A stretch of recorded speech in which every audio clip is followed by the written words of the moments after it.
இயேசு யூதாவிலிருந்து கலிலேயாவுக்கு வந்தார் என்று அந்த மனுஷன் கேள்விப்பட்ட போது அவரிடத்தில் போய் தன் மகன் மரண அவஸ்தையாயிருந்தபடியினாலே அவனை குணமாக்கும்படிக்கு வரவேண்டும் என்று அவரை வேண்டிக் கொண்டான்.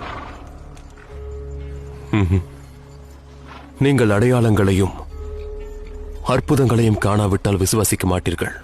ஆண்டவரே, என்னுடன் வர வேண்டும். என் பிள்ளை சாகிறதற்கு முன்னே வர வேண்டும். நீ போகலாம். உன் குமாரன் பிழைத்திருக்கிறான். அந்த மனுஷன் இயேசு சொன்ன வார்த்தையை நம்பி போனான்.